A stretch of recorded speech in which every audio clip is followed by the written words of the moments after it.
Hi, I'm Jack Davis, and welcome to another episode of The Zone with always Bobby Malak. Hey guys, and I promise you that Jack and I did not coordinate. Actually, today we learned that we should coordinate not to wear the same pink shirt that we each only own one of. And if we're going to wear the same shirt, it shouldn't be this color shirt. It should be It's like not a good look. Yeah, not It's like not a a good white look. shirt or a blue shirt. All that being said, we're excited to talk some college football today. With us, we've got USC running back DJ Morgan. DJ, welcome to the show. Thank you. Thank you for having me. So last week we had on Jordan Payton, UCLA wide receiver. So I think we have to start the show the same way we started with Jordan, which is LA has kind of always been a front-running town. There's a transition right now, Lakers to Clippers maybe, LA Kings taking a spotlight. Do you think this town is transitioning from a USC football town to UCLA football town with the Bruins' recent success?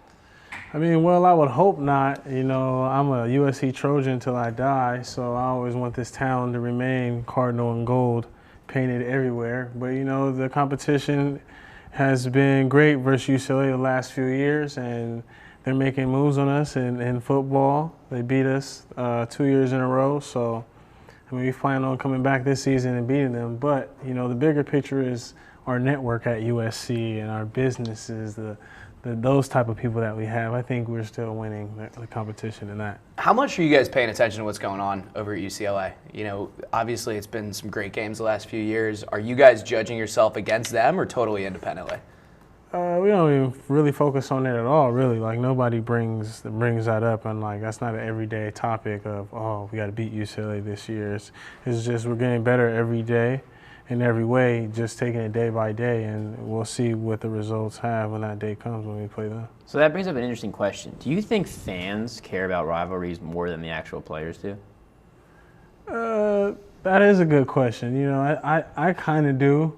You know, I've heard some crazy things over what fans have done over rivalry loss, and it's like I don't think I would do that ever if I lost a rivalry game. Like I heard in Alabama somebody poisoned the trees or something like that. I just couldn't think of doing that. But, you know, like, aren't you friends with probably a lot of UCLA players? Because at this point, like in the way football is, it's almost kind of like AAU basketball now, where you have like the camps and the 11 or the 7-on-7s, and you guys all know each other from, you know, Nike camps and stuff like that. So, is there really that same rivalry when you know so many guys on the other side? I mean, I take competition seriously, even if it's like versus my mom, versus my little brother, versus anyone. But you know, that competition is just it's like a rite of passage. Like, it's just passed down to you. Rivalries I take it so much more serious because not only is something that I'm going to compete, and I'm competing for. It's for the people who played before me, and the people who played before them, and the people who played before them, and the fans who watched before them, and the fans who watched before them. So, How much are you guys talking about that tradition? I mean, obviously this has been a storied program for a long time. Do you feel that pressure that this isn't like playing at a Washington or at an Arizona State? This is USC. I can only give one perspective because I've only been at USC, but from what I know, we take it very seriously. You know, we're always talking about past players, how they work, the work ethic that they had, you know, and we try to emulate it and, you know, do the things that they did and just keep the tradition going.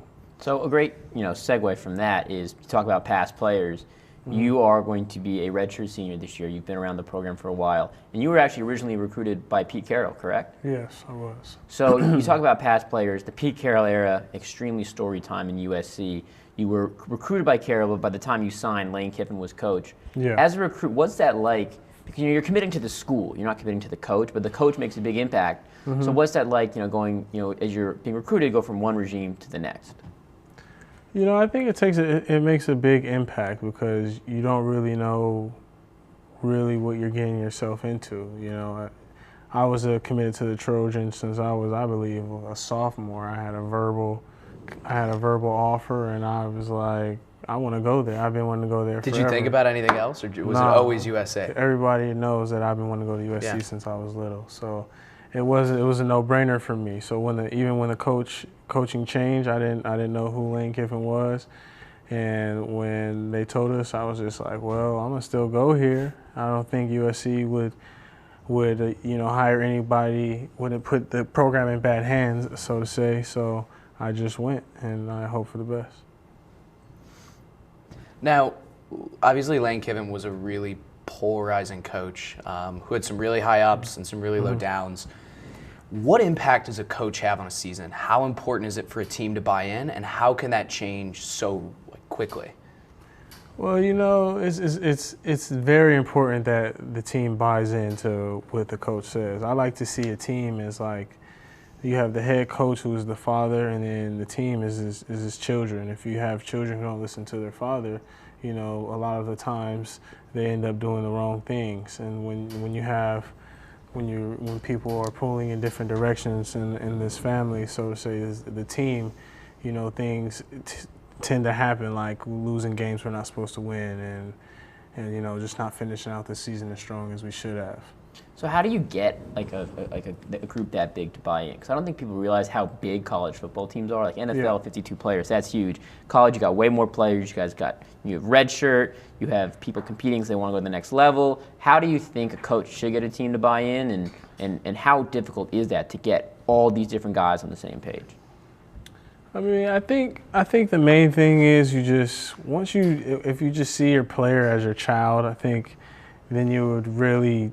They'll buy in right away. I mean, that's what Coach O, as soon as he took the head of the team, he just treated us all like his children. Anything that we needed, he was there for us. Anything that we wanted, he gave us within reason. And I found that I like that as a coach. I don't know. Some people need somebody to yell at them every play, everything.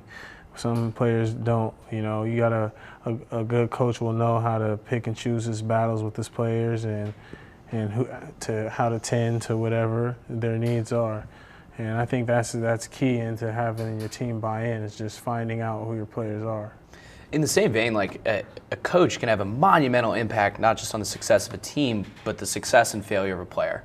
Mm-hmm. It's impossible not to pick favorites. Do you ever feel like in your career, whether it's high school or college, you've ever been not put in the best position to succeed personally? As in, like, a coach is just not putting me where I'm just supposed to be? Yeah. Do you ever feel like you weren't necessarily given the best opportunity to succeed? I mean, well, in college, it's completely competition, just like in any business. But it just so happens to be sports. The competition that's going on is on TV. Yeah. So when you don't come every day at your best, and you have injuries and you say the wrong things or something, it could knock you down. And I feel like maybe some of that through my injuries and just being frustrated, maybe that has knocked me down on the pedestal of becoming one of the great running backs at USC, just coming from being a starter to all the way down to not even being able to play. I don't. How exciting is that, though? The thing that you still have that opportunity, because there's nothing like sports where it's kind of judged by your performance on the field. Like, do you think it really is an open competition? Is that what you've seen so far with Coach Sarkisian? I mean, if you can make plays and you're consistent and they trust you, then you'll be on the field and you'll play. So how has the transition been to Coach Sarkisian? Obviously, a new hire. This is not your third coach at USC, but the third different program you're sort of committing to. Mm-hmm. What's the transition been like? I guess it's the fourth coach if you consider Coach O, like you said. Yeah. What's the transition been like, and how hard is it for this group of guys to go from basically their third coach in a year? I think it's a big transition because we have a whole new playbook, almost a whole new staff. Everybody's new. It's a fresh start. So it's very difficult to know what coach you can really talk to, which coach you can really learn from, and all of that. But as a whole, the transition, I don't think it's that hard because we're all competing, and we don't have a choice if we want to like our coach or not, because that's our coach, and you don't have a choice in life like that. So he's the coach. We're all buying in, and we all want the same results, and that's to win a national championship.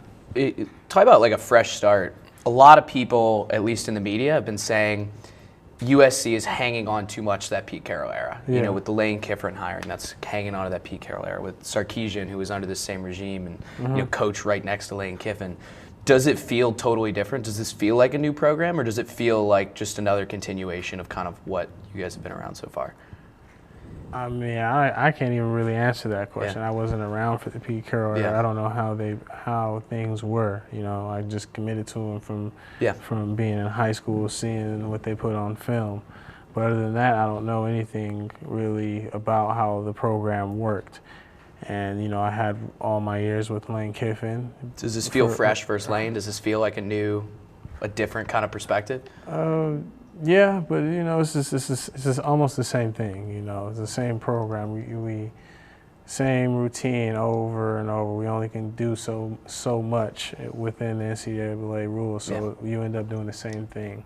But as far as the coaching and everything, it's a big change. It's funny you said, you know, you can't pick your coach. Yeah. Because this speaks to like one of the big hypocrisies in college sports, which is coaches can go from program to program. Because basically the coach can pick his players, right? Yeah. If a coach is at a university and wants to leave because he gets a better offer, he can jump ship, no problem. But if a player doesn't like his coach, he's got to sit out a year for jumping ship. And like it always just is crazy to me how unfair that is. Yeah.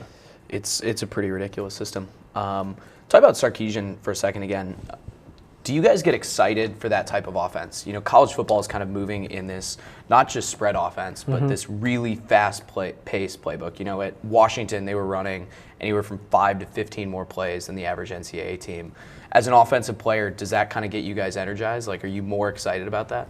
Yeah, I'm very excited. One of my strengths, I feel like, is that I'm fast. So the more opportunities I get to run and the more opportunities to touch the ball, that means more chances to score and more opportunities to get yards.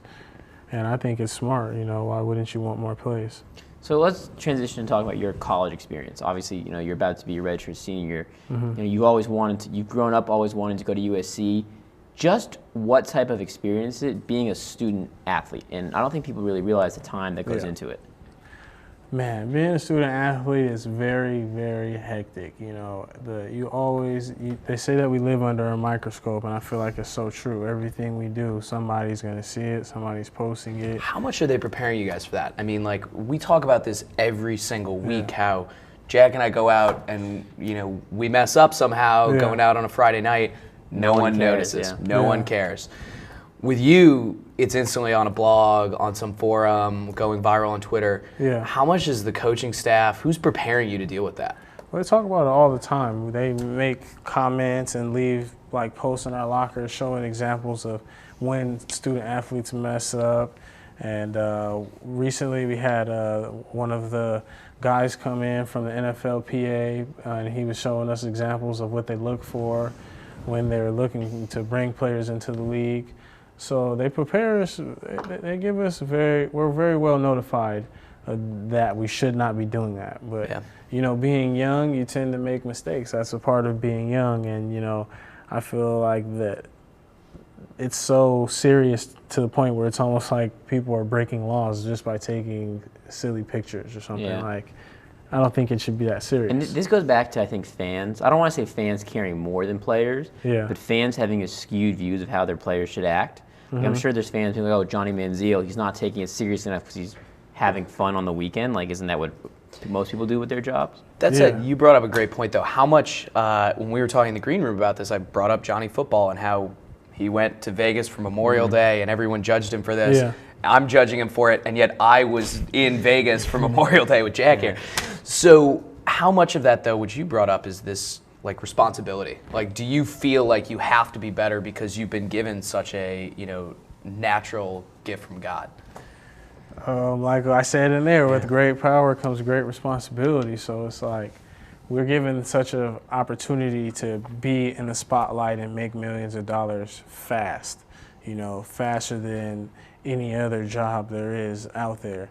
You know, I always think about it like people are kicking and scratching to get a $70,000 job out of college. Like that's a score. And when you're going to the NFL, you're going to be making at least almost $400,000 a year. You know, that's the league minimum. That's at least what I think it is right now. So, do we deserve to be criticized extra? I mean, if you want to look at it as from the money perspective, okay, sure, go ahead. But we're just simply people when we're young, too. We're all 21, 22. Do you think college athletes should be paid when you're looking at the time in and the fact that it is a job? I don't think we should get paid. You know, we get stipends of $1,200 a month right now at USC, and we're supposed to find housing and be able to pay for our food and everything. I think if they just raise that up, you know, more to something that we can actually live off, because when you're in downtown or anywhere in LA, the rent is living off almost, $1,200 a month is crazy. That's like a ridiculous thing to ask of someone. And I don't receive any money from my parents or anyone, so it's like it's very hard to live. So if they can just raise that and allow us to eat whenever we want, you know, because they have certain rules that we're only allowed to get dinners and all that type of stuff. So if they could just make it to really where they really want to help us, I don't believe that we should be paid. Interesting. But, you know, you talk about that stipend and how that struggle, like how much do you think that struggle is also something that gets lost because athletes are so, you know, notorious and in the spotlight? I think it was, you know, Shabazz Napier, the Connecticut guard, who said he went to bed hungry a lot of the times at school. And now no one assumes that because, you know, you see him on TV playing sports, like, you know, playing well in the national championship on a big stage. How much do you think it's lost on the public that there is huge struggles for college athletes? And do you think, like you said, you want the stipend raised, but do you think there's better ways of the NCAA in terms of, you know, both the institution and USC or other schools to help prepare athletes for real life in the future? What was that last part you said? Do you think people are, you know, the schools preparing you? Because you're talking about not being prepared on a financial level necessarily to live on a month-to-month basis. But like, what about going forward? Well, I feel like that's just a part of life. You know, if you're a regular student, I don't think anybody's necessarily preparing you to, oh, this is how you need to budget your money or live this certain way. But I think that, you know, there is things that they know that we should be in place for us because everything that we do is set up by them. Like we go to them to get our books. We go to them to get our checks. Like we almost don't have to leave the building if we don't have to. So you kind of feel bottled up and you kind of still kind of feel like a child because everything you have done has been they cater to you so much. Like they sit with you, pick your classes. I mean, for a normal student, the whole idea of college is like transition period to being an adult. Exactly. Like throw you in the deep end. You've got to figure out housing and classes and be your own person, but in a safe setting. Exactly. Do you feel like they're kind of just hanging you guys out to dry? Where when college is over, most NCAA athletes are not going pro. They're going pro in something else. Yeah. Do you think they're preparing you guys for that life properly? I think that they're doing the best that they can, that they know how. Yeah. You know, but you know, you can never not improve. So there's some things I think they could have some type of programs and stuff to help people or make people just more aware of the possibilities that they have outside of sports. You know, we only hear from coaches and stuff if it's regarding our sport. You know, they only speak about us if it's regarding our sport, you know. Occasionally, you know, we have like student athletes of the month and stuff like that, but really it's about the sport. You're there for the sport. So if you're not picking up on your life on life as you go on, then that's your problem. So they're leaving it like they're making you very responsible. Yeah. For your own education, for your own like preparation for life. So what about you? Like what is next for you? Are you thinking about the NFL? How are you preparing for that? What are you interested in outside of football? I'm preparing for the NFL. You know, I prepare every day as we train. Yeah. I'm going as hard as I can, you know, doing every rep, every set, competing as hard as I can. So, you know, just trying to make sure that my body's right for the opportunity when it presents itself. And if I capitalize and I have a good season, you know, hopefully I go to the NFL. But, you know, I spend a lot of my time networking, just trying to meet as many business people that I can, as many USC alumni, and, you know, just trying to collect business cards and set myself up for if I don't come back healthy or if I don't play or whatever. So really, I'm looking at my athletic career as my plan B now, because that's all left to chance with my health. And yeah, tell us about your health. Obviously, a ton of USC fans are going to check this out. Yeah. Who, you know, are wanting to know, how are you feeling? You know, how's the recovery going? How stressful is that? Take us through what's going on with you. You talk about doing every rep. You know, Yeah. You've been rehabbing, and you can touch on this for a few years now. I wonder what it's like to rehab for 2 years, like the mental toll that takes. Yeah, it's just every time I had a surgery coming out of high school. That was my senior year. That was my senior year in high school, and then I had tweaked my knee again. I had another surgery, just a clean out. So I had the rehab for that one, and then I had that surgery one more time. So I had the rehab from that again. And then I had another ACL surgery this past year, and this time they had to take a ligament out of my other knee to put into my right knee. So every time I'm rehabbing, it's like I just have to find a different purpose to come every day. You know, to come every day ready to prepare, ready to work, to attack. And, you know, I just look at it as every rep, every set is just, a rep is only 6 seconds. You know, just go hard this 6 seconds. Every time I go, just go hard this 6 seconds. And, you know, it's working for me, and I feel as good as I've ever felt. But isn't it take a mental toll to, you know, like, is there monotony in rehab? Like, you know, you've persevered and you're preparing for your senior season. Yeah. But was there ever a point where, like, I just can't do this monotonous rehab? Because you can't focus on necessarily strengthening, you're focusing on rehab. How hard is that? Well, rehab is strengthening. but even just like, you keep talking about these surgeries where it's like rehabbing. You know, you're feeling good, and then to hit that wall again and have to go through the same thing. Did you ever have that thought of like, I'm done, I just can't do this anymore? Nah, not really, because, you know, I've seen what I can do hurt on the field. So it's just like, man, like, what if I just can get just 100%? What if I can just get healthy? I feel like I haven't been 100% since I've been at USC. I feel like I've max been maybe like 90. So every time I get hurt, it's like, okay, I'm gonna just get 100% this time. Okay, I'm gonna just get to 100% this time. So I just keep finding that motivation within myself to not let me get down. Do you feel like removed from the team? I know, like, a lot of times you kind of are so involved, and this is your family, this is your life, like, football is everything, like you talked about.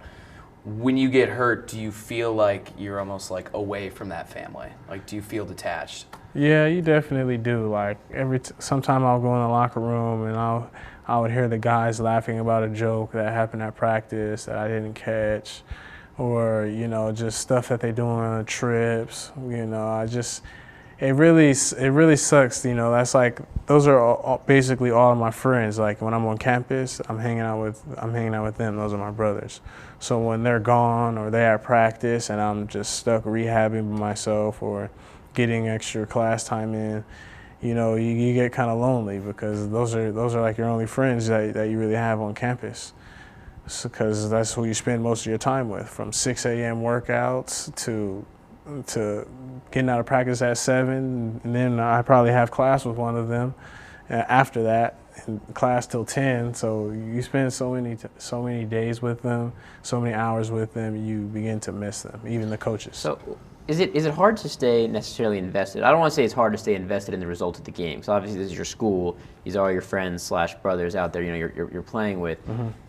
But it feels different playing a game. You know, what's it like? Because, you play in a game, you win, you're like, I impacted the result, I had a great game, I've helped push our team to victory.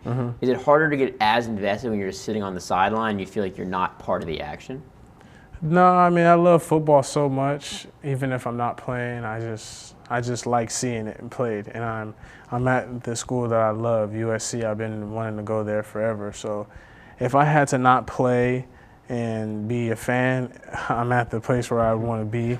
So that made it a lot easier for me. But let me ask you, is it frustrating watching a game knowing if I was fully healthy, I could impact the result? Or if, you see a close loss, or, how much do you wish you were out there when you were, rehabbing? A lot of the times I've seen some plays where I thought that I could have made the play, or, or thought that I could have impacted the game in a way to help us win. But, you can't be the hero on every occasion. So I I'm taking my bumps and bruises right now, and you know, I'm just praying on the day I get my opportunity. So you say you're feeling better. Like, you've got to be excited about this season. What kind of expectations have you set for yourself? Like, what are your goals to accomplish personally this season? I haven't really set my goals for the season yet. I'm just really setting goals just to be healthy right now. Yeah. I'm not worried about anything, like any playing time, nothing. I just want to get healthy because I know when I'm healthy that I can compete with anybody. So I'm just focused on getting healthy right now. What about the team as a whole? Obviously, it's still in the summer. We haven't gotten into camp yet, Yeah. but I'm sure you've been talking to coaches and things like that. What are your guys' expectations for this year? We had a UCLA player here last week who's saying their expectation starts with a national championship. Have you guys started to talk about what your goals are?